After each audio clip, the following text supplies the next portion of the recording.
Salut, c'est Romain, bienvenue dans un nouvel épisode du podcast Parlons Design.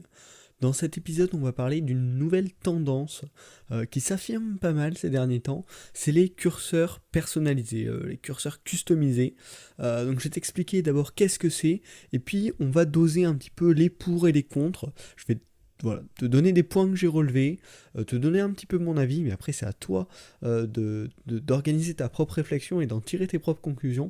Mais voilà, je vais te donner des pistes, déjà pour te parler de cette tendance, si tu ne la connais pas encore, si tu ne l'as pas encore découverte, pour te donner les bons points et les mauvais points qu'amène cette tendance, et puis enfin pour tirer sa conclusion personnelle, est-ce qu'il faut que je l'utilise, ou est-ce qu'il vaut mieux que je la laisse en tant que tendance, que je la regarde, mais voilà, que j'y fasse attention. Donc qu'est-ce que c'est tout simplement les curseurs personnalisés? C'est que donc, quand on se balade, quand on utilise un ordinateur, il y a le curseur, la souris, voilà, qui s'affiche sur l'écran, qui nous permet de pointer l'endroit où on veut cliquer, l'endroit où on est en fait. Et donc sur pas mal de sites récents, ce pointeur classique, la souris, la flèche là, est remplacé par un pointeur personnalisé, par une forme, souvent une forme relativement simple, un rond la plupart du temps, mais ça peut être n'importe quelle forme, c'est vraiment l'idée que ce soit personnalisé. C'est géré la plupart du temps en JavaScript, donc bon, là on est sur un podcast design, mais ça va être un petit peu important pour d'autres points. Donc en fait, tout simplement, la position de la vraie souris est traquée et est remplacée par un élément qui va se déplacer où est la vraie souris, et la vraie souris va être cachée, en fait, tout simplement. Et ce qui est intéressant avec cette technologie, enfin avec ce concept en tout cas, c'est que souvent ce curseur du coup va être adaptatif. Vu qu'il est géré vraiment par la page web, ce curseur va pouvoir réagir à d'autres éléments, c'est-à-dire que quand il va s'approcher d'un élément cliquable, il va pouvoir changer de forme, il va pouvoir changer de couleur, il va même pouvoir changer de texte, c'est-à-dire il peut, si c'est un cercle, si on s'approche d'une zone où on va lui dire qu'il faut cliquer, la bulle peut grossir et afficher à l'intérieur le texte clic.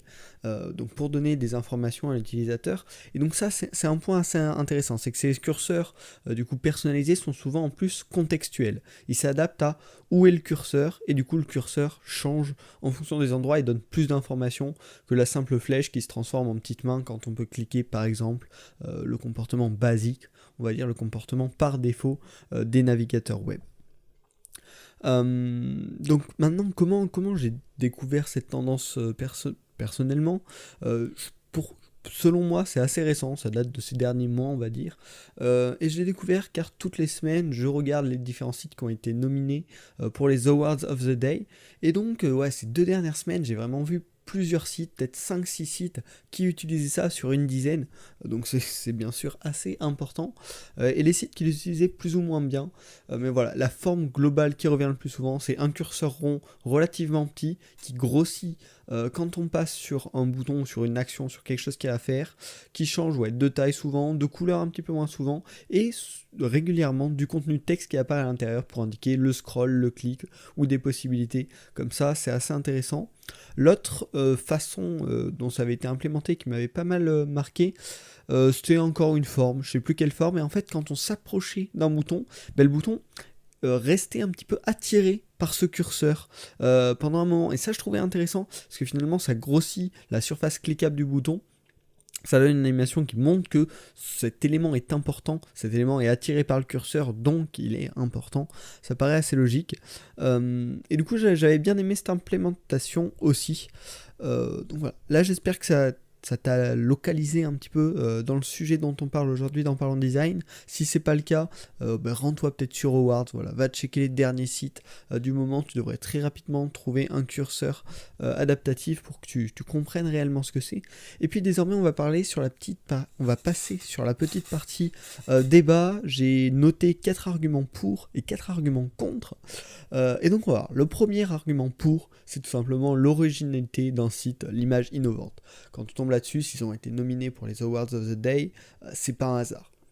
C'est bien sûr pour le look global du site et d'autres points comme l'expérience utilisateur, mais aussi pour ce curseur. Ça y joue notamment dans l'originalité. Ça va beaucoup plus se démarquer, ça va apporter une image innovante, parce que malgré tout, à intégrer, c'est un certain travail, en plus du travail normal d'un développement d'un site, donc ça apporte quand même ce côté originalité, innovation.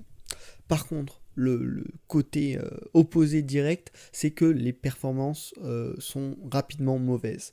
Donc comme je te l'ai dit au début, c'est souvent géré en JavaScript, qui est un langage en soi très utilisé vraiment sur le web et plutôt intéressant.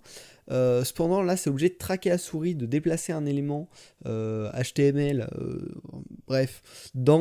sur l'écran. Et du coup, c'est pas top pour les performances. Moi, j'ai un MacBook Air de 2015, je crois, un truc comme ça. Et sur certains sites, ça le faisait un petit peu laguer. Enfin, laguer, c'est peut-être pas le mot, mais je voyais que ce n'était pas 100% fluide. Mon curseur n'était pas parfaitement fluide. Donc bon, MacBook Air 2015, c'est pas les dernières versions, il y a des ordi bien plus puissants, mais je pense que la majorité, malgré tout, du public qui navigue sur le web n'a pas forcément un ordi avec une puissance tel qu'un MacBook Air, et donc c'est malgré tout très gênant, parce que ça veut dire qu'une grande partie du public va avoir une expérience un petit peu gâchée par la latence, par la lenteur. On revient sur le côté positif, c'est l'aide contextuelle. La souris, globalement, l'indicateur de la souris, c'est un guide à travers l'utilisation d'un ordinateur depuis le début. Et donc là, avec ce curseur personnalisé, donc je vous ai donné pas mal d'exemples de contextualisation de ce curseur qui va changer de taille, qui va indiquer des infos, ça fait un guide amélioré. Donc pour le coup, ça a vraiment cet avantage d'aider l'utilisateur et de faire un upgrade de la souris classique qu'on connaît. Bon, par contre, l'autre souci, c'est que donc le curseur est uniquement disponible sur desktop, sur un ordinateur, pas sur tablette, pas sur mobile. Et aujourd'hui, le mobile et la tablette, à eux deux, font plus de 55% des visites sur le web. Donc ça veut dire que la moitié des utilisateurs ne verront même pas ce curseur personnalisé et ne pourront pas l'utiliser. Donc c'est encore à prendre en compte dans le choix de le mettre en place, parce que finalement on le met en place pour même pas la moitié des utilisateurs. C'est malgré tout un point important, sachant que ça réduit les performances du site. Ensuite, niveau côté positif, mon troisième argument, c'est que ça permet d'indiquer les interactions. On a parlé du material design la semaine dernière, et avec l'idée notamment que les animations doivent montrer les interactions possibles pour l'utilisateur, et donc là vraiment avec ce curseur personnalisé, on peut suggérer un mouvement, une action, une information qui serait un petit peu cachée. Donc par exemple montrer qu'on peut cliquer, montrer qu'on peut scroller, le bouton qui fait, le curseur qui fait un certain mouvement lorsqu'on s'approche d'une zone où on peut faire ce mouvement par exemple, et donc ça c'est tout plein d'interactions qui sont possibles, de petites animations, de micro-animations possibles pour ce curseur personnalisé, qui permettent d'indiquer à l'utilisateur des interactions de la manière la plus précise on va dire possible, c'est-à-dire que l'utilisateur va forcément regarder sa souris, parce que c'est ce qui lui permet de se guider à travers l'interface, et du coup s'il y a une petite animation sur ce curseur, il va forcément la voir, alors que si c'est à un autre endroit de l'interface, il peut la rater. Et donc de ce côté-là, c'est vachement intéressant. Mais en face, c'est aussi une perte de repère pour l'utilisateur moyen, qui est habitué à avoir sa souris classique, à avoir ses trucs classiques, et on le sait, vous le savez probablement, si vous êtes au contact de gens qui sont peut-être un peu moins à l'aise avec le web que vous, ils perdent très rapidement leurs repères. Dès qu'on leur change quelque chose sur l'interface à laquelle ils sont habitués, ils sont très vite perdus. Et donc, là, changer le curseur, le truc basique, disponible sur tous les ordinateurs depuis des dizaines d'années maintenant, s'il change de forme, s'il change de format, ça peut être vraiment très dérangeant pour un utilisateur moyennement habitué au web, pas vraiment un power user, comme vous êtes sûrement si vous écoutez ce podcast. Et puis enfin, mon dernier argument c'est que ça permet de garder une cohérence.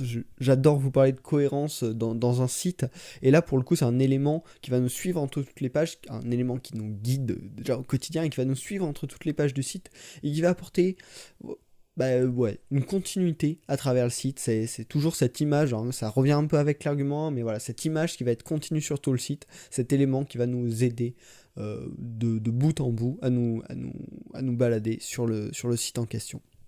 Et puis enfin, mon dernier point contre, c'est que c'est forcément du temps de développement supplémentaire. Le curseur est intégré par défaut, il n'y a rien à faire.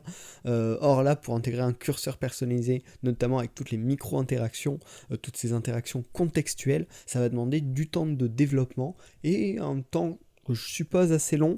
Je fais moi-même du développement web, bon, j'ai pas essayé d'en intégrer un, mais c'est en tout cas, ça se compte en... Oui, bon, c'est long, il va falloir du temps pour intégrer une chose pareille, et donc c'est des coûts à prendre en compte quand on lance un projet, voilà, pour savoir est-ce que c'est réellement nécessaire.